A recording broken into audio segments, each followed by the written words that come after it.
Bueno, les voy a mostrar una foto. Miren esa foto. 20 años se cumplen del Pacto de Olivos, del momento en el cual Carlos Menem y Ricardo Alfonsín, Raúl Alfonsín, de manera muy inesperada, sobre todo para el hombre que asoma ahí al costado, joven, sin canas, Eduardo Duhalde, anunciaron que habían llegado a un acuerdo para reformar la Constitución de manera tal de habilitar la ansiada reelección por parte de Menem.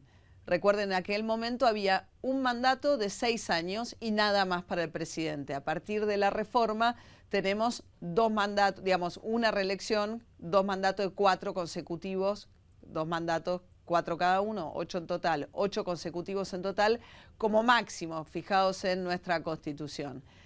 Alfonsín en aquel momento, a cambio de esa reelección que él sintió que era inevitable, que Menem de todas maneras le iba a llevar adelante, creyó que negociaba una cantidad de instituciones y de organismos que iban a cambiar el sistema institucional argentino para bien. Creo que es tiempo de hacer un balance también de qué es lo que nos dejó aquel pacto que dio origen a la reforma constitucional del año 1994. Vamos a hablar con Daniel Sapsay, abogado constitucionalista. ¿Cómo le va? Buen día. Buen día, María. Un gusto hablar con usted. Bueno, parece mentira, ¿no? 20 años y la mirada, por lo menos la mía, que me tocó cubrir las negociaciones previas, luego la reforma a la Constitución y demás, es que más allá de cómo cada uno juzgue la decisión de Alfonsín de hacer aquel pacto con Menem, yo creo que muchas de las promesas o de las ilusiones que Alfonsín tuvo se han visto incumplidas en la realidad. Mire, efectivamente, lo que implicaba el objetivo de atenuación del presidencialismo no solo no se ha logrado, sino que yo les diría que lo que se considera hiperpresidencialismo goza de muy buena salud en la Argentina. Por hiperpresidencialismo se considera aquel sistema en el cual la separación de poderes está seriamente trastocada a favor de un poder ejecutivo que se transforma cada vez más en la verdadera autoridad, mientras que los otros 2 poderes que también componen el gobierno quedan supeditados prácticamente a la voluntad del Ejecutivo, lo que en lo que hace al Legislativo creo que es claramente perceptible. En lo que hace al Poder Judicial es cierto que no es tan significativo, pero de todas maneras el Poder Judicial también está sumamente condicionado por la voluntad del Ejecutivo. Claro, para morigerar el hiperpresidencialismo, Alfonsín, ¿qué pensó? Pensó que con la introducción del tercer senador por la minoría cambiaba la relación de fuerzas en el Senado. Pensó que el Consejo de la Magistratura iba a darle mayor independencia y calidad a la elección de los jueces, ¿no? Que pasaba exclusivamente por la Comisión de Acuerdos. Y pensó en la figura del jefe de gabinete, medio a la usanza europea, ¿no? Como un fusible con algún rol, algún sesgo más parlamentarista, ¿no? Pero nada de esto ocurrió en la práctica. Mire, efectivamente, lo del jefe de gabinete de ministros, a mi entender, y yo lo escribí en su momento, era previsible que así ocurriera, porque en realidad es una figura que no tiene ninguna independencia del presidente, quien lo designa y lo remueve cuando le place. Por lo tanto, si quien se supone que debe controlar, aquel al que debe controlar, lo puede remover cuando se le antoje, esa falta de independencia del controlado hace que el control desaparezca. Con lo cual, en realidad, el jefe de gabinete es una figura que nada ha modificado la relación entre los poderes.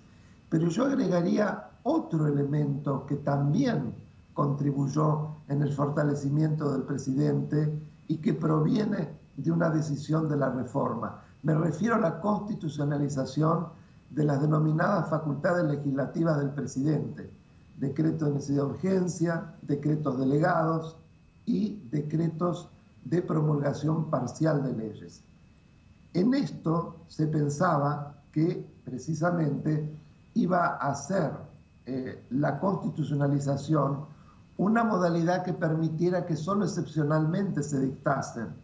Si uno lee los 3 textos relacionados con estas reformas, como principio general se los prohíben. Pero ¿qué ocurre? El procedimiento que se delegó en una ley posterior para el control de esa excepcionalidad, primero tardó más de 10 años en ponerse en marcha.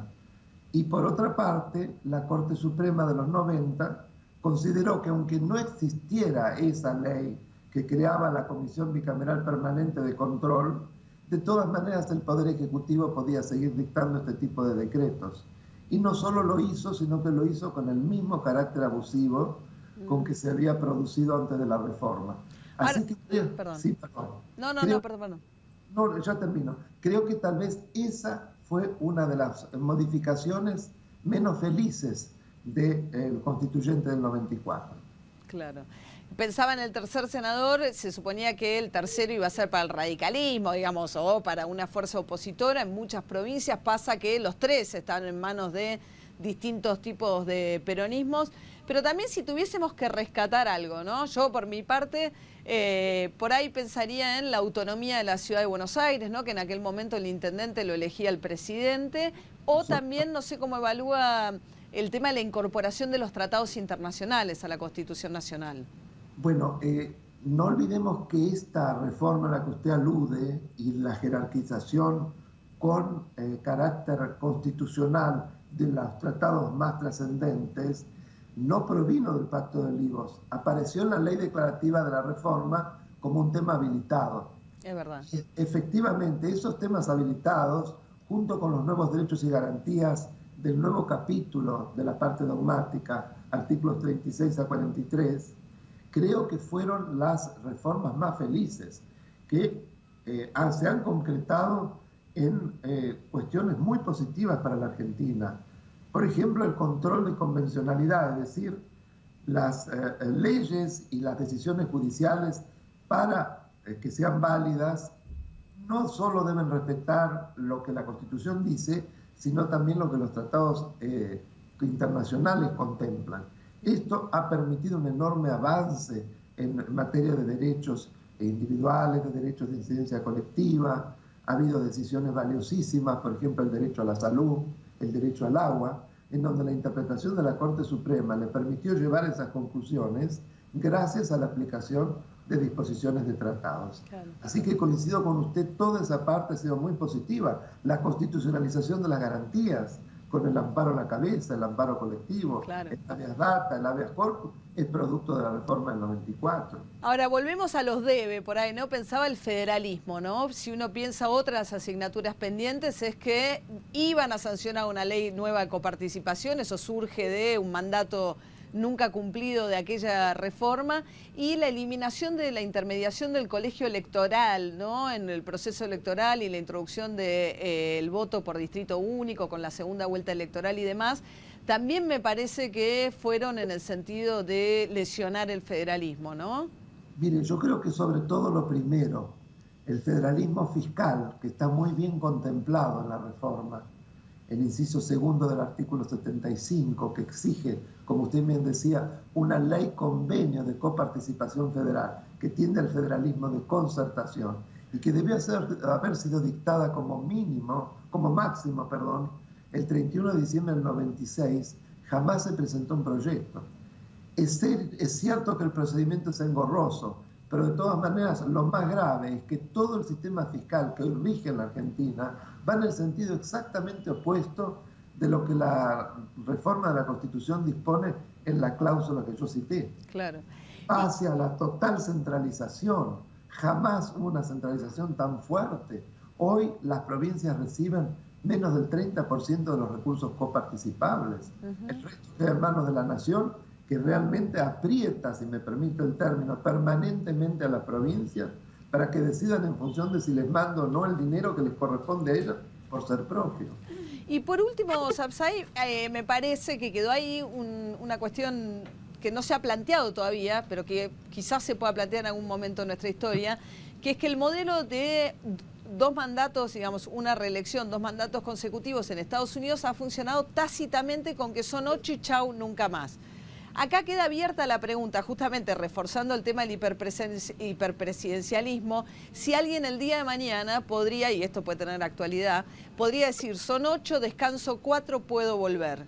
¿Qué nos dice la Constitución del 94 respecto de eso? La Constitución lo permite, y esta es la enorme diferencia con el sistema de los Estados Unidos, de la enmienda que se aprobó en el 52, que se adujo que era el modelo que se tomaba para la Argentina. Nada más lejos de la verdad, porque como usted bien está explicitando, la Constitución es tan generosa en materia de reelección que si bien es cierto que acortó el mandato a 4 años y permite un único mandato consecutivo, a diferencia de Estados Unidos, que son 8 años, si el expresidente es reelecto y luego se va a su casa y nunca más, acá, dejando pasar el plazo de un mandato, puede volver a presentarse y a representarse.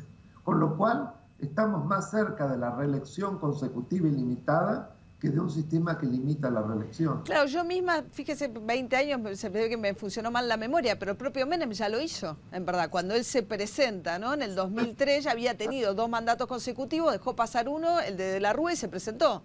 Exactamente. Claro, Sí, claro, sin lugar a claro. dudas. O sea que si hubiera sido electo, habría podido ser reelecto luego y hubiéramos tenido un presidente en muy corto lapso, en 20 años, que hubiese podido gobernar 16. Un disparate, Para claro. Es algo que no existe prácticamente en ningún otro país de Latinoamérica. Muy bien, doctor Sapsay, muchísimas gracias por ayudarnos a hacer un balance, lamentablemente no tan positivo, de cómo ha funcionado en la práctica esta Constitución, que me parece que el propio Alfonsín estaría de acuerdo en que no fue aquello que él imaginó cuando selló el pacto con Menem, ¿no? Exactamente, creo que la práctica desvirtuó muchos de los objetivos, pero además no olvidemos que en la elaboración de las normas hubo que hacer tantas concesiones, inclusive con esa técnica de dejar aspectos fundamentales a la elaboración de leyes posteriores que muchas veces desvirtuaron lo que dice la Constitución. El caso de la denominada democratización de la justicia reciente pretendía hacer eso, era abiertamente inconstitucional. Esa técnica facilitó el no cumplimiento de muchos de los objetivos loables que se había propuesto el expresidente Alfonsín. Muchas gracias, doctor Sapsay, que tenga un buen día. Igualmente para usted, un placer como siempre, María. Gracias a usted.